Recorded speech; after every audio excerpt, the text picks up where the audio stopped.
মরমি মরমি আসছো তুমি? আসছো? বসো বসো বসো।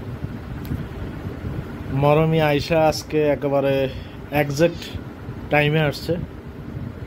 আয়শা একবারে হেলান দিয়ে গেছে, গায়ের মধ্যে কাদা টাদাও লাগাইছে, দেখা যায় কোত্থেকে লাগাইছে কে জানে, ওই যে নিচের দিকে।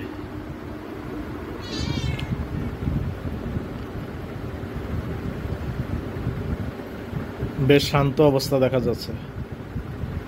ওর দুইটা বাচ্চাও আসছে, কিন্তু আসলে কি লাভ হবে? আজকে মাছ নাই,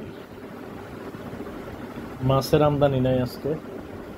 তবে সম্ভবত বাইরে থেকে আসছে শাপলা একটা তরকারি, এটাতে সম্ভবত কিছু একটা থাকতে পারে, মাছের গন্ধ কিছু একটা থাকতে পারে মনে হইতেছে আর কি আমার কাছে। আর এমনি আমাদের নিজেদের রান্না করছে আলু ভর্তা, ডাল, আর হচ্ছে একটা ভাজি, পটল, সম্ভবত সস্তা খাবার আর কি একেবারে। এখন বাইরের এই শাপলার ঝোল দিয়ে দেখি মাখিয়ে দিতে পারি, যদি খাইলে খাইলো, না খাইলে নাই, কিছু করার নাই। যদিও ওরা অপেক্ষা করবে আমার খাবার শেষ পর্যন্ত।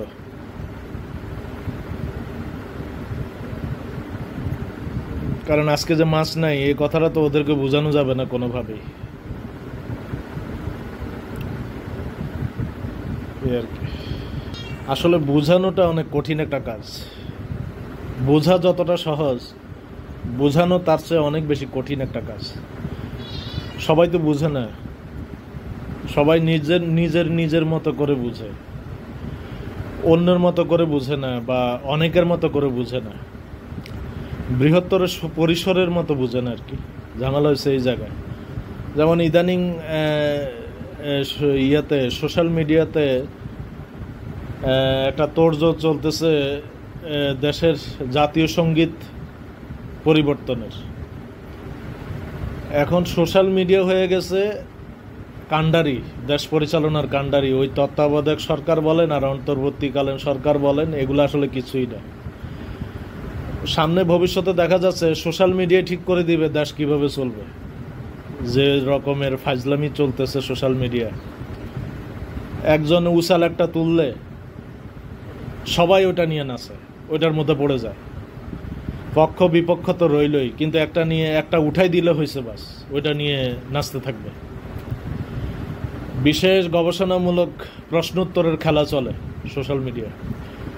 তো এখন জাতীয় সঙ্গীত পরিবর্তনের একটা তোড়জোড় চলতেছে। বলেন তো এটা কি জন্যে? এটার কি দরকার? এটার নামই কি সংস্কার? সংস্কার বলতে কি এটা বোঝায় যে মূল ছেড়ে দিয়ে আগাছা পরগাছা নিয়ে টানাটানি করা? বলেন। দেখেন, একটা সম্পর্ক দিয়ে বলি, যেমন মা বাবা, ভাই বোন, চাচা জ্যাঠা, মামা খালু, এরকম কত রকমের সম্পর্ক আছে মানব জীবনে। আপনি বলেন, কোন একটা সম্পর্কের মানুষ যদি খারাপ হয়, তাকে কি চেঞ্জ করা যায়? তাকে চেঞ্জ করে সংস্কার করা যাবে? জীবনের মান উন্নয়ন করা যাবে বা সম্পর্কের মান উন্নয়ন করা যাবে? তাকে তো পরিবর্তন করা যাবে না। তাকে সংস্কার করতে হবে, তাকে তার মন বদল করে, তাকে শিখিয়ে বুঝিয়ে নানানভাবে তাকে আপডেট করে সংস্কার করতে হবে। কিন্তু তাকে তো বাদ দেওয়া যাবে না। মামাকে কি বাদ দেওয়া যাবে? মামা তো মামাই, সে খারাপ হোক আর ভালো হোক, সে চিরকাল মামা থাকবে। মা বাবা খারাপ হইতে পারে, মা বাবাই থাকবে। মা বাবা চেঞ্জ করা যাবে না, পরিবর্তন করা যাবে না। অতএব আমাদের জাতীয় সঙ্গীত আমাদের জীবন সূত্র, আমাদের দেশের সূত্র, দেশের নারী। তো সেই নারীকে চেঞ্জ করার কিন্তু কোনো মানে হয় না। এটা তো একবার হয়ে গেল, বসে গেল। বসে যাওয়া মানে এটা অন্তরের সাথে গেঁথে যাওয়া। এটাকে আর বাদ দেওয়া যাবে না যতকাল বাংলাদেশ পৃথিবীতে থাকবে। কয়দিন বাদে তো ওরা এরকম উছালও তুলবে যে দেশের নাম পরিবর্তন করতে হবে। আমি বুঝলাম না ওরা কি মহামারী এই বিজয় করলো, কি আন্দোলন করলো, এটা বুঝলাম না। আমি আমার আলাদা একটা ভিডিও বানাইছি এই জন্য, যে গণ অভ্যুত্থান আর মুক্তির যুদ্ধ বা স্বাধীনতা যুদ্ধ এক কিন্তু না, দুই জিনিস। এগুলো আমি ভেঙে ভেঙে বুঝাইছি, আমার আলাদা ভিডিও আছে, চাইলে আপনারা সেই ভিডিও অনুসন্ধান করে খুঁজে নিয়ে শুনতে পারেন আমার কথাগুলো। এক জিনিস, এই কথাগুলো বুঝতে হবে, মানে একটার সাথে আরেকটা গোলায় ফেললে হবে না। তেমনি সংস্কার মানে কিন্তু শেকড় পরিবর্তন না। শেকড় পরিবর্তন করলে তার মানে অস্তিত্বই থাকলো না, আর অস্তিত্ব না থাকলে সংস্কারের কি কাম? কথাটা বুঝছেন? যেগুলা আমাদের মূল ভিত্তি জীবনের, সমাজের, দেশের, জাতির, ওগুলাকে কোনোদিন চেঞ্জ করতে পারবেন না আপনি, যতভাবেই আপনি ওটার মধ্যে আঘাত করেন না কেন। যেমন বঙ্গবন্ধুকে অপমান করলে কি বঙ্গবন্ধু নাই হয়ে যাবে? নাই হয়ে যাবে না। বঙ্গবন্ধুকে লালন করার, পালন করার একটা গোষ্ঠী রয়ে গেছে, আপনি ওই গোষ্ঠীকে কোনোদিন নিরবিচ্ছিন্ন করে ফেলতে পারবেন না জাতিসত্তা থেকে। কিছু জিনিসের ভিত্তি এত মজবুত যেটাকে কোনোদিন আপনি এই ইহধামে কোনোদিন চেঞ্জ করতে পারবেন না। বঙ্গবন্ধু বঙ্গবন্ধুই, বঙ্গবন্ধুর নাম কোনোদিন মুছে ফেলতে পারবে পৃথিবীর এই ইতিহাসে কোনোদিন মুছা যাবে না। কিয়ামত পর্যন্ত এই নামটা অমর, অক্ষয়, অব্যয় হয়ে থাকবে।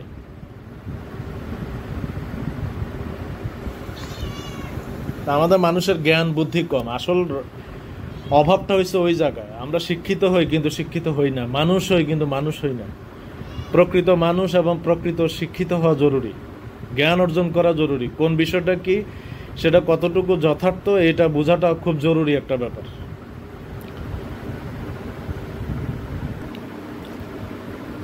ওই যে বাইরে থেকে শাপলা আসছে যে বললাম, ওই শাপলা মেঘে ভাত দিছি, কিছু তো খাচ্ছে দেখা যাচ্ছে, তার মানে বোঝা যায় পেটে ক্ষুধা আছে, আর নাহলে খাওয়ার কথা না। ওই যে একটা কথা আছে না, দেয়ালে পিঠ থেকে গেলে আর কি করা, তখন আর কোনো নীতি আদর্শ চলে না, তখন আর রুচিবোধের ব্যাপার থাকে না। যেটা পায় ওইটাই খাইতে হয়, যেটা করার ওইটা করতে হয়। আজকে ওদের বোধোদয়ের উন্নতি হলো কি করে বুঝলাম না। ওই চোখে চোখ রেখে মরমির সাথে বললাম যে মাছ নাই, আমার দিকে তাকায় থেকে লাভ নেই। তো আমার কথাটা যেন বুঝতে পারলো মরমি, আর মরমি বুঝার কারণে সম্ভবত ওর সাথে সাথে ওর বাচ্চারাও বুঝে গেছে। আজকে কিন্তু টাইমের আগেই চলে গেছে, মাত্র আমার খাওয়া এখনো অর্ধেক হয় নাই। ওই যে ওরা চলে গেছে, মরমির সাথে তার বাচ্চারাও একসাথে চলে গেছে, মানে একটু আগেই বুঝে গেছে আর কি।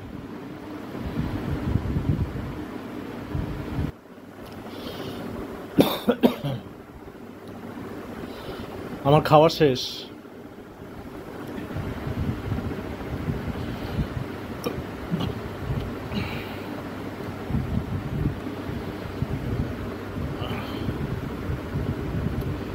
ঢেকুর উঠে গেছিল, তো কলে পানি খাইতে গেছিলাম। তো এই কলে পানি খাইতে যাওয়ার সময় একটা ধাওয়া খাইছে মরমি আর মরমির বাচ্চা। ওই ধাওয়া থেকেই ওরা প্রত্যাবর্তন করছে আর কি, ওদের যেই দৈনিক কারিকুলাম সেখানে।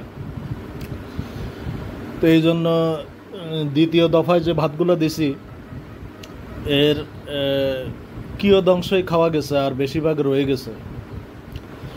ওই যে দেখতে পাচ্ছেন আপনারা, যদি ওই ধাওয়াটা না খাইতো তাহলে দেখা গেছে আরও কিছু ভাত খাওয়া যাইতো ওদের মারফত। কিন্তু এখন কি করা, মুরগি আছে সমস্যা নাই, তবে মুরগি আমার না, অন্যের। আমার হইলে ভালো হইতো আর কি, কারণ মুরগিদের তো অভিভাবক আছে, তো ওদের দেখভালের দায়িত্ব তার আমার ঘাড়ে পড়ে না। তো এই জন্য মানে এখন অন্যের মুরগি খাবে, সমস্যা নাই, এতে কোনো অতৃপ্তি নেই, জাস্ট কথা প্রসঙ্গে বলা আর কি।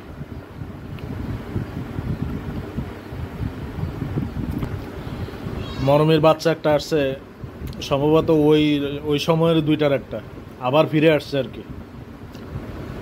আয়শা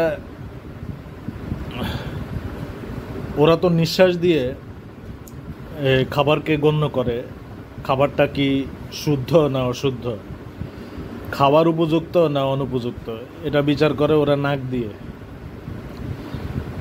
নিঃশ্বাস দিয়ে আর কি। আয়সা নাক দিয়ে শুকলো একটুখানি, এরপরে বৈশা গেল, আর খাচ্ছে না। খাও, খাও না, খাইলেই লাভ, আর না হইলে লস। কারণ আজকে আর কোনো মতলব বাকি রইল না, এখানেই সমাপ্তি।